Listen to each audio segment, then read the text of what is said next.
A very good afternoon to you and welcome to your lunchtime news. I'm Katharina Chang. Let's start off with a look at your headlines. 20 fishermen who were in Indian custody released.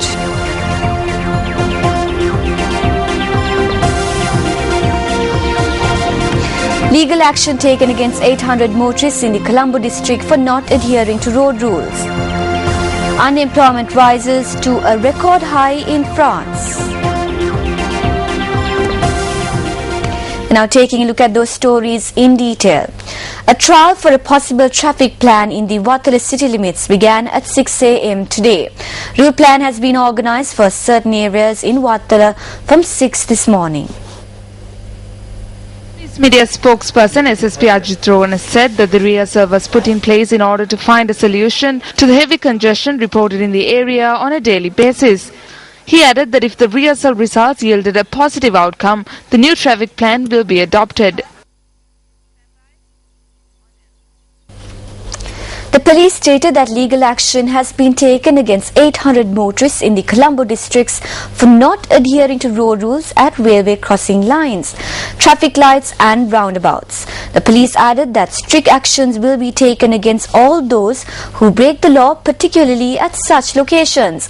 However, police media spokesperson SSP Ajit Rohan noted that motorists continue to disregard road rules. We informed three-wheel drivers and motorcyclists 5 days ago to avoid travelling in a manner that creates a congestion on the road. We have witnessed this in areas where there is a railway crossing or traffic lights. Although we have issued constant reminders, drivers still do not adhere to these rules. Only 50% adhere to the rules. In Colombo itself, we have filed around 800 cases. We will take stern legal action against those who do not follow these road rules.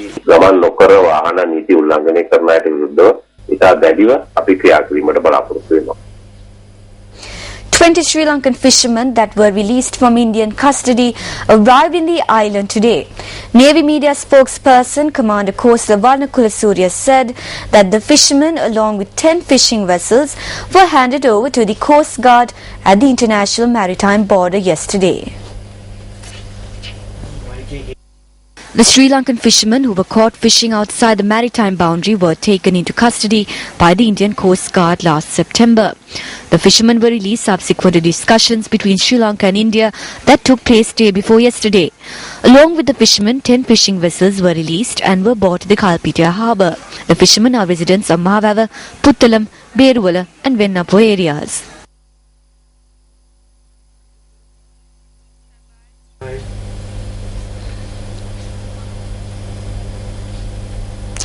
Another edition of the Newsfirst Media Workshop aimed at enhancing the knowledge of media for school children is currently underway in Mathura. This is the 111th edition of the Newsfirst Media Workshop and is being held at St. Mary's Convent, Mathura. A large number of students took part in the media workshop with enthusiasm.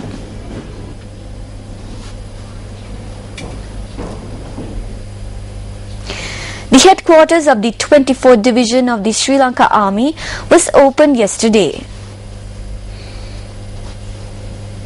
The new division located in the Malwatha area in Ampara was opened yesterday under the auspices of Army Commander Lieutenant General Dayarat Nayaka.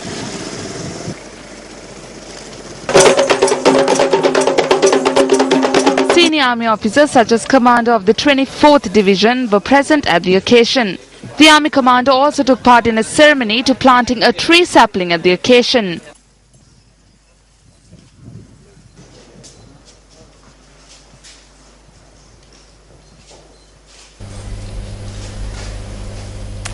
Minister of National Languages and Social Integration Vasudev Nanayakkara says that they were able to defeat those in the government who did not favour the dissolution of power through provincial councils. The minister made this statement at an event held at the Vanya District Secretariat's office. The opening ceremony of the bilingual assistance counter at the vicinity of the Vanya District Secretariat's office was held yesterday. The main objective of this service is to provide assistance with regard to the Sinhala and Tamil languages. What is needed now is to vest powers in the representative of the people. This was a difficult task because there were people who did not like to see power vested in representatives of this area. We have been able to defeat them and we are glad about it. There were certain factions within our government as well. However, elections have been held in the various provinces and provincial councils have been established.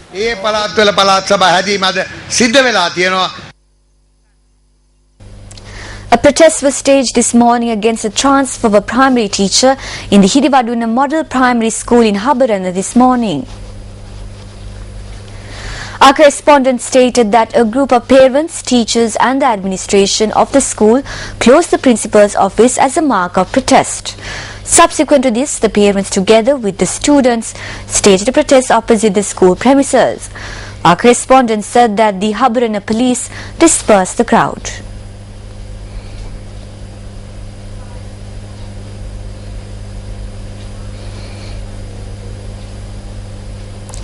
Meanwhile, another protest was staged opposite the premises of the Ratnasiri College in Alpitia with regards to an incident in which a grade 6 student was assaulted by a teacher upon admission at the school. The protest was staged by teachers and the parents of the students. Thereafter, the group commenced their protest opposite the Alpitia Zonal Education Office.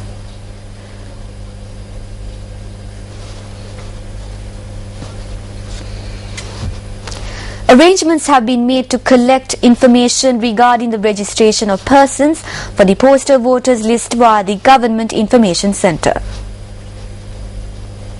The Election Commissioner's office states that persons authorised to cast postal votes, which include officers on election duty, principals, teachers, police officers and members of the armed forces, can obtain the required information by calling the Government Information Centre on their 1919 hotline. The public have been requested to call between 3 p.m. to 7 p.m. so as to avoid telephone congestion.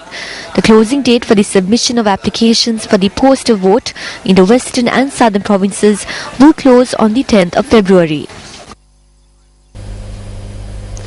The final rites of the two persons who died as a result of electrocution in the Maguna area in Beruwala is due to take place in the Migama cemetery today.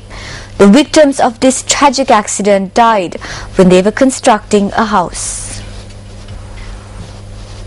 The deceased are said to be relatives and travelled to Maguna, Beruwala in order to construct a house. They were residents from Darga town, Migama.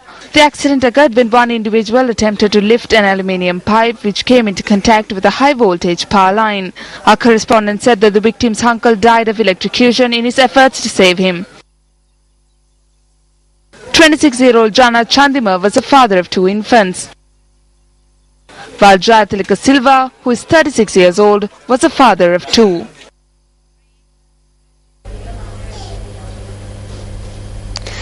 Meanwhile, a body was discovered on an abandoned plot of land located along the Perwadenia Road in Kandy.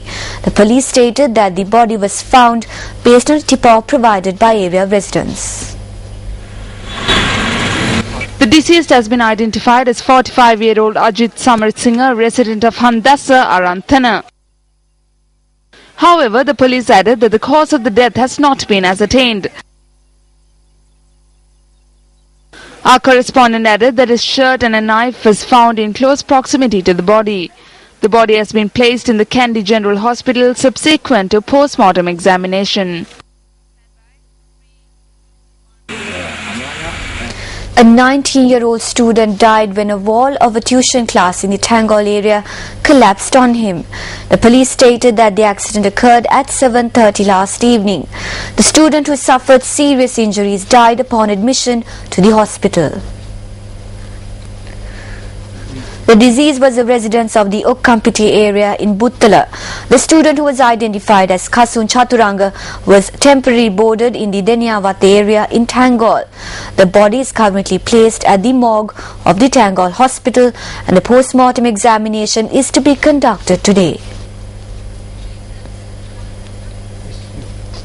Day 2 of the first test encounter between Sri Lanka and Bangladesh is currently underway at the Sher Bangla National Stadium in Mirpur.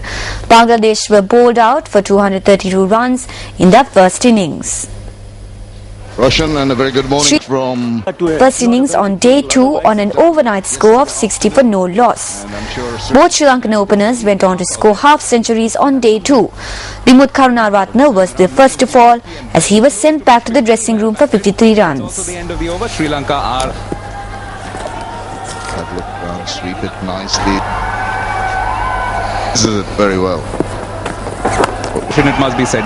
Played it in the air, good catch completed. Sri Lanka scored 200 runs for the loss of 1 wicket a short while ago.